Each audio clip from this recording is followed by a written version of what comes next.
যদি যুদ্ধ শেষ পর্যন্ত জয়লাভ না করতো তাহলে তো জিয়া রহমানের অস্তিত্ব থাকতো না, তার পরিবারের অস্তিত্ব থাকতো না।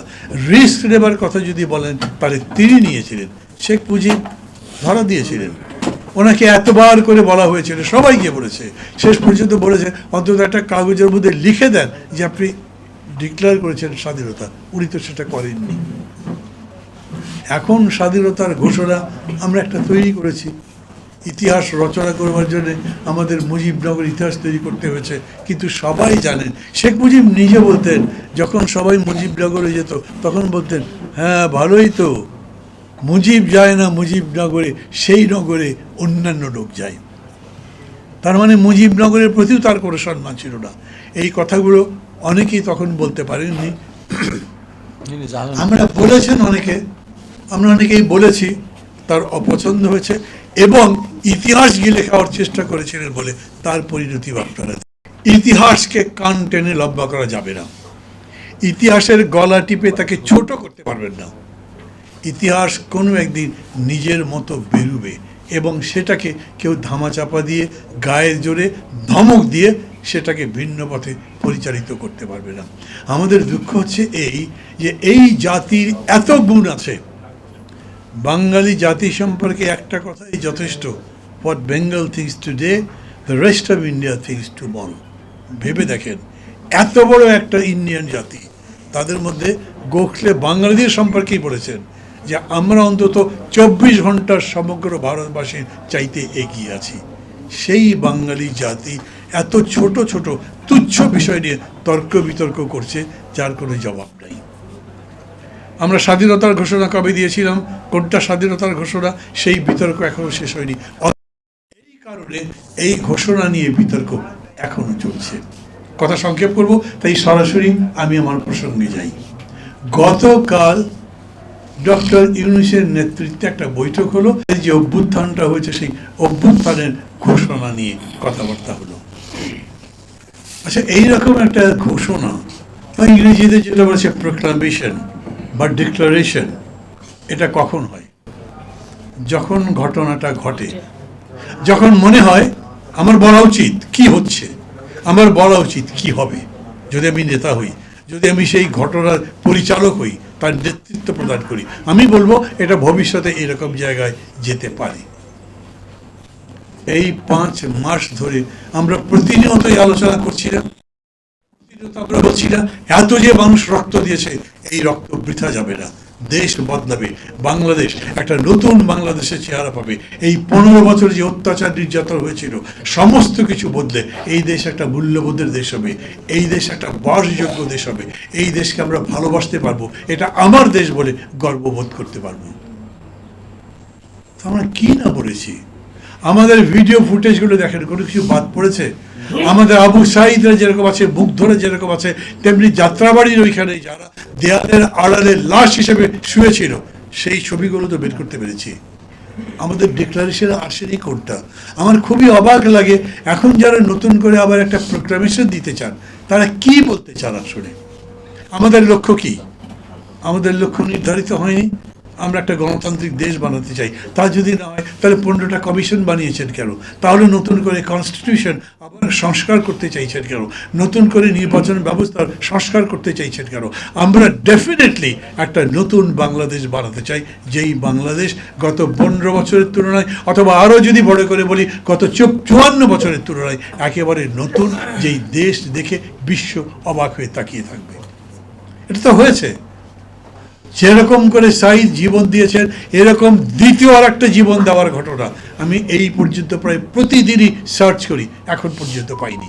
আবার বলি, মিছিলে চলতে চলতে হঠাৎ পুলিশ গুলি করলো বা বাহিনীরা গুলি করলে 2টো লোক মারা গেল, বরকত, সালাম, রফিক, জব্বার, আসাদ, অজস্র নাম বলতে পারবেন। কিন্তু একেবারে ওইখানে বন্দুক গুলি হতে পারে, সামনে দাঁড়িয়ে বুক চিতিয়ে 2 হাত বাড়িয়ে বলছি তুমি গুলি করতে পারো, আমি নড়বো না, এবং গুলি করা হয়েছে, মারা গেছে। আর একটা উদাহরণ পৃথিবীর কোথাও পান না। তো তা থেকে আমি কি বলতে পারি না আমার লক্ষ্য কী ছিল? আমি বুঝতে পারি না এই যুদ্ধের ঘোষণা কি, এই আন্দোলনের ঘোষণা কি হতে পারে, ডিক্লারেশন বা প্রোক্লামেশন কি হতে পারে? মানুষই বলেছে, ওই সময় স্লোগান উঠেছে নতুন বাংলাদেশ গড়তে চাই। আমরা সবাই মিলে বলেছি টিভিগুলো যারা যারা তখন কথা বলতে পেরেছে সবাই বলেছে আমরা নতুন দেশ চাই, এইরকম দেশ, এইরকম নির্বাচন এবং সংস্কারের জন্য এই পদ্ধতি। এখন নতুন করে বলবার জন্য সবার সাথে কথা বলতে শুরু করেছে। আমরা জানি না যারা যারা এই ঐক্য সম্পর্কে এত কথাবার্তা বলছেন, খেয়াল করেন এই সময়ের মধ্যে ঐক্যবদ্ধ ছিল বড় বড় দুটো পার্টি। আমি যদি আপনাদের কাছে এই কথা বলি তাহলে একেবারেই বেমানা হয়।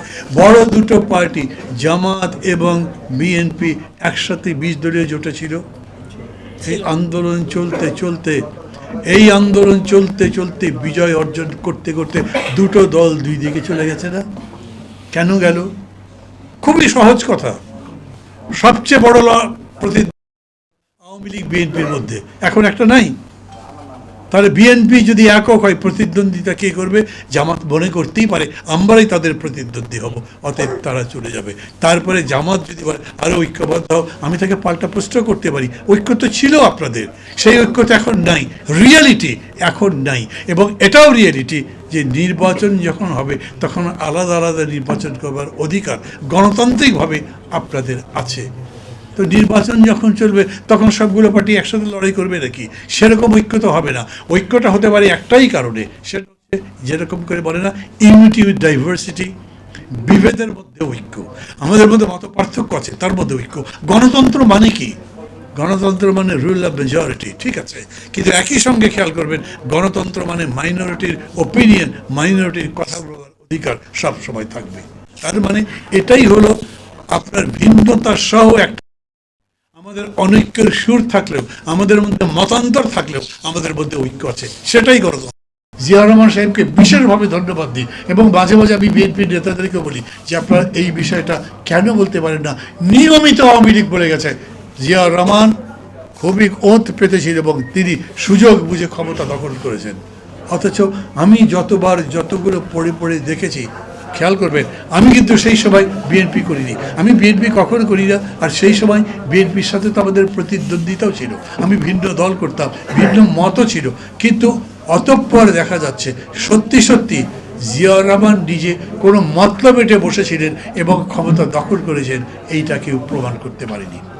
তা যদি না হয় তাহলে ইনি একজন মানুষ যিনি একটা সময়ে দাঁড়িয়েছেন, একটা পরিস্থিতির সবাই দাঁড়িয়েছেন, সংকটের সবাই দাঁড়িয়ে সেই সংকট মোকাবেলার একটা দর্শন দেখিয়েছেন এবং সেটা করে দেখিয়েছেন। That is a huge thing, অনেক বড় জিনিস।